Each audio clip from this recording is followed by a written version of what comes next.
السلام علیکم۔ اسلامی ادوار چینل پہ آپ سب کو خوش آمدید۔ آج میں آپ کے لیے شمشیر بے نیام کی 20ویں ایپیسوڈ لے کے آیا ہوں، تو چلیے آئیے شروع کرتے ہیں۔ اہل قریش اور غطفان اور دیگر قبائل جس محمد صلی اللہ علیہ وآلہ وسلم کو شکست دینے آئے تھے، وہ محمد صلی اللہ علیہ وآلہ وسلم کسی ملک کے بادشاہ نہیں تھے، وہ خدا کے رسول صلی اللہ علیہ وآلہ وسلم تھے۔ خدا نے انہیں ایک عظیم پیغام دے کر رسالت عطا کی تھی۔ آپ صلی اللہ علیہ وآلہ وسلم نے خدا سے مدد مانگی تھی۔ خدا اپنے رسول صلی اللہ علیہ وآلہ وسلم کو کیسے مایوس کرتا۔ اس کے علاوہ مدینہ کے اندر مسلمانوں کی عورتیں اور بچے دن رات اپنی کامیابی اور نجات کی دعائیں مانگتے رہتے تھے۔ یہ دعائیں رائے گاں کیسے جاتی؟ 18 مارچ 627 عیسوی بروز منگل مدینہ کی فضا خاموش ہو گئی۔ سردی خاصی تھی، ہوا بند ہو گئی، موسم خوشگوار ہو گیا، لیکن یہ طوفان سے پہلے کی خاموشی تھی۔ اچانک آندھی آ گئی جو اس قدر تیز و تند تھی کہ خیمے اڑنے لگے۔ جھکڑ بڑے ہی سرد تھے۔ آندھی کی تندی اور اس کی چیخوں سے گھوڑے اور اونٹ بھی گھبرا گئے اور رسیاں توڑانے لگے۔ مسلمانوں کی اجتماع گاہ صلہ کی پہاڑی کی اوٹ میں تھی، اس لیے آندھی انہیں اتنا پریشان نہیں کر رہی تھی جتنا مکہ کے لشکر کو۔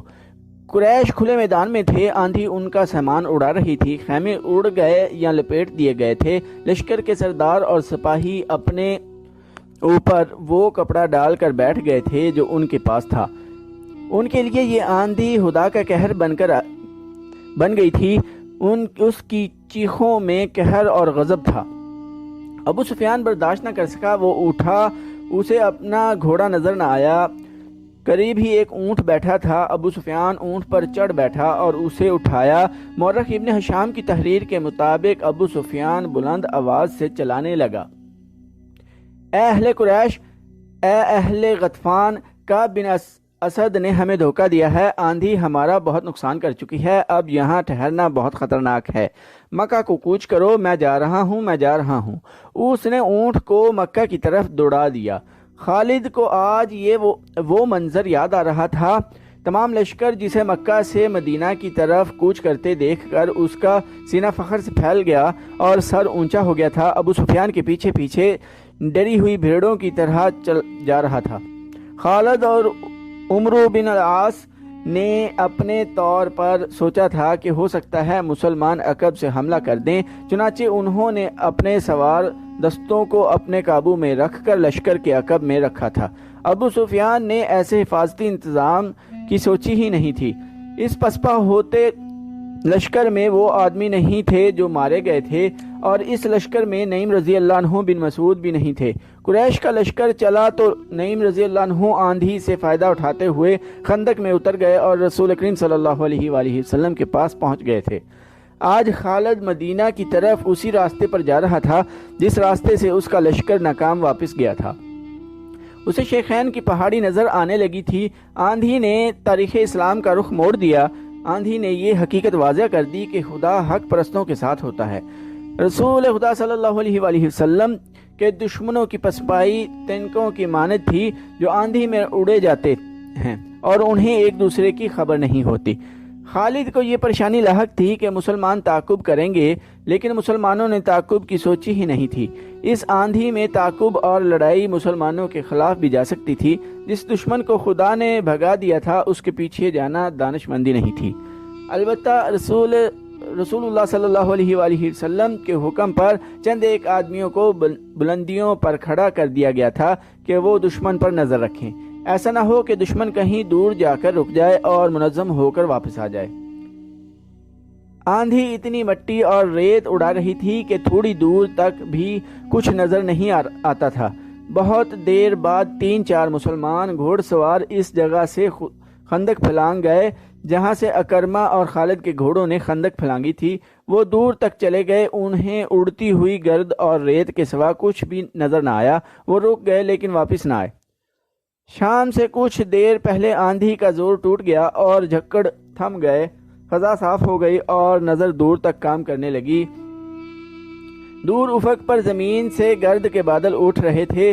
وہ اہل قریش اور اس کے اتحادی قبائل کی پسپائی کی گرد تھی جو ڈوبتے سورج کی آخری کرنوں میں بڑی صاف نظر آ رہی تھی۔ یہ گروہ مکہ کو جا رہی تھی۔ تعاقب میں جانے والے مسلمان سوار اس وقت واپس آئے جب رات بہت گہری ہو چکی تھی۔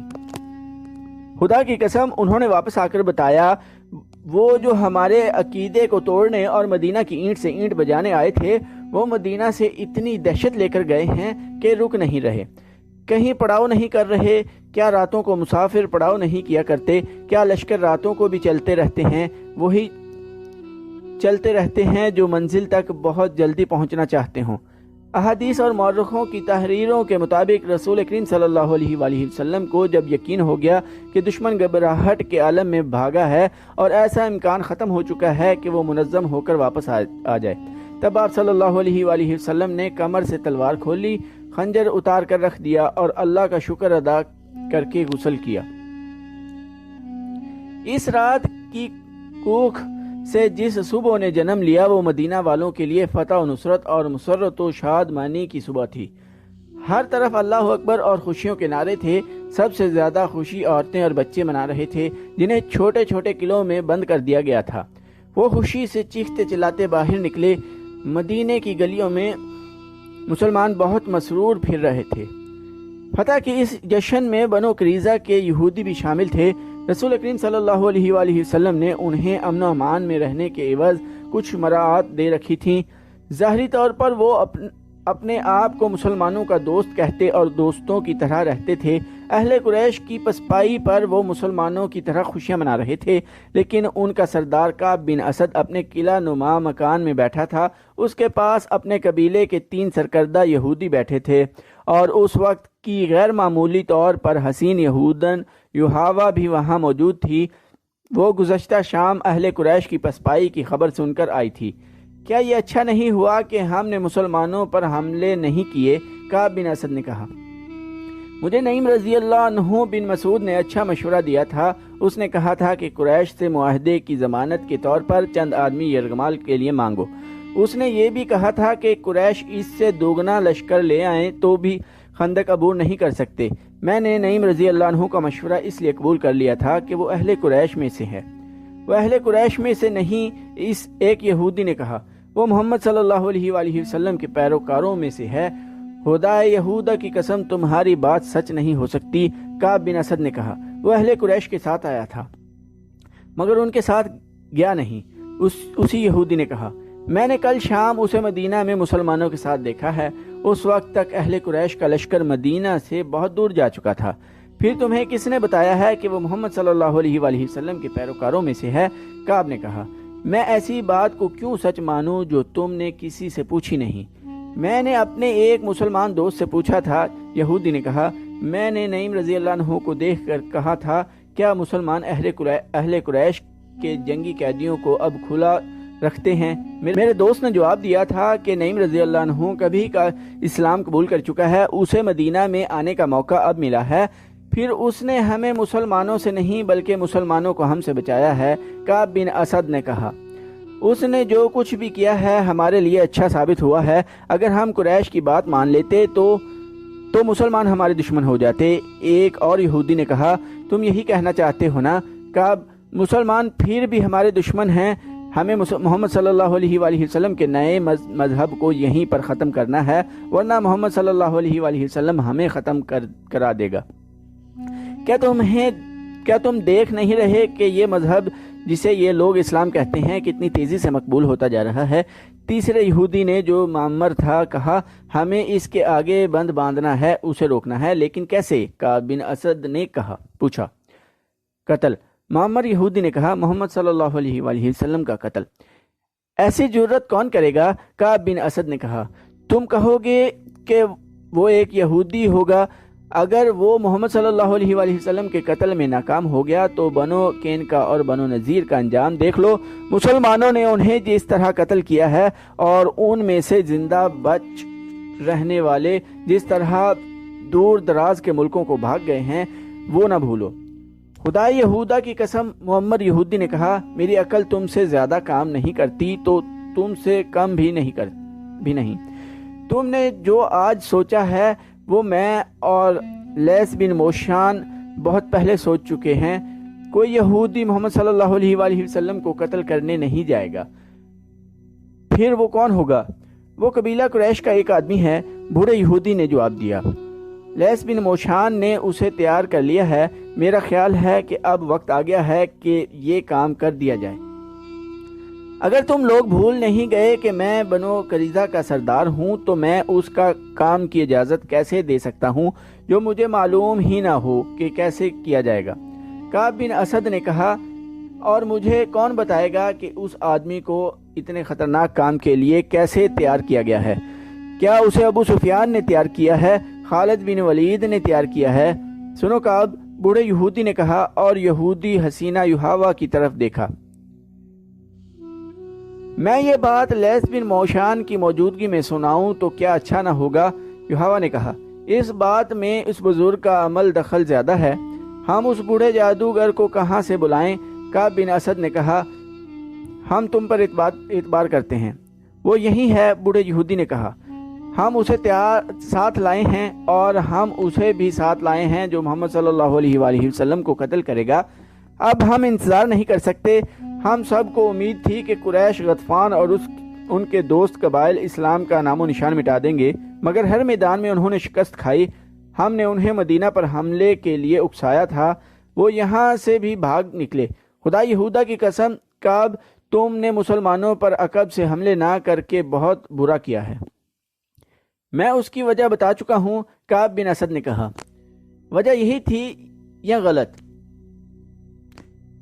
وجہ صحیح تھی یا غلط؟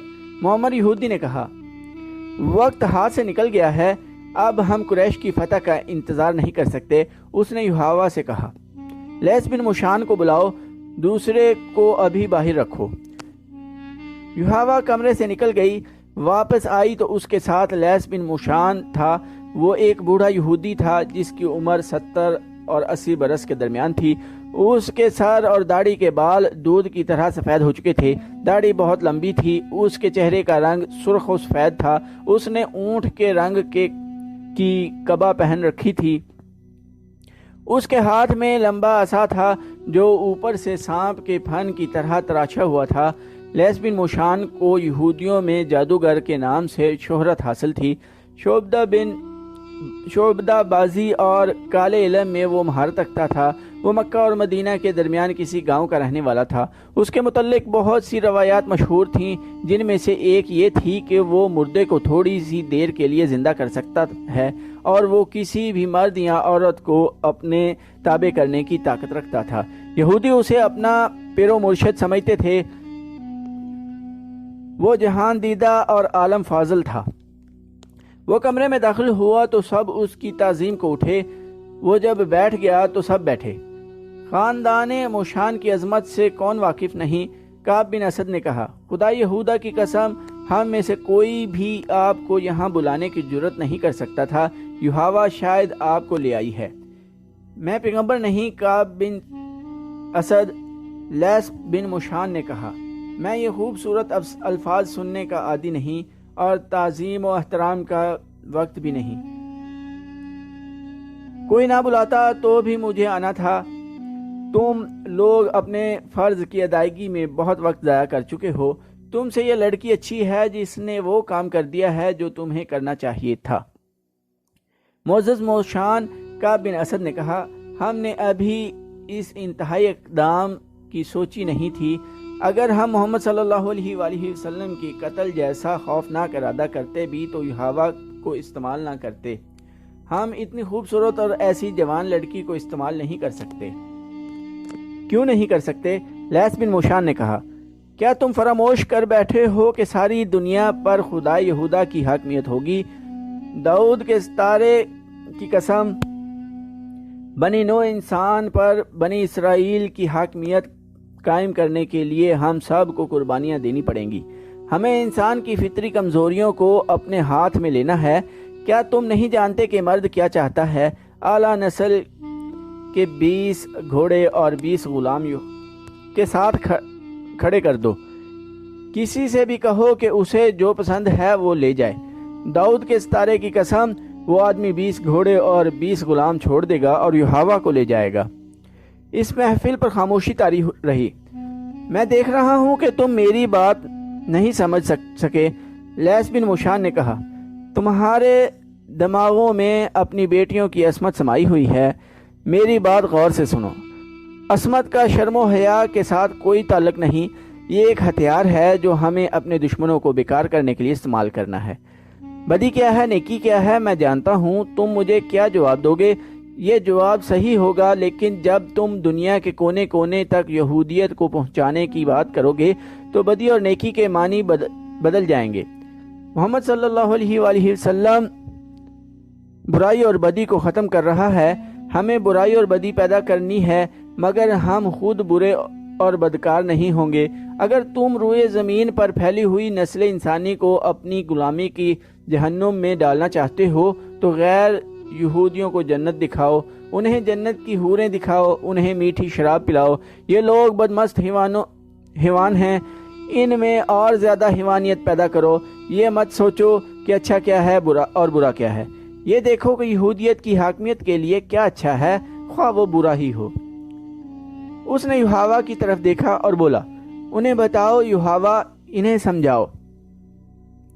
یوحوا کے ہونٹوں پر مسکراہٹ آ گئی اور اس نے ایک کہانی سنا دی۔ تو دوستو آج کی سٹوری ادھر ہی ختم کرتے ہیں، اس سے نیکسٹ اگلی اس ایپیسوڈ میں سناؤں گا انشاءاللہ۔ چینل کو سبسکرائب کرنا نہ بھولیے گا، لائک، شیئر اور کمنٹس بھی ضرور کر دیجئے گا۔ ٹائم دینے کے لیے شکریہ۔ اللہ حافظ۔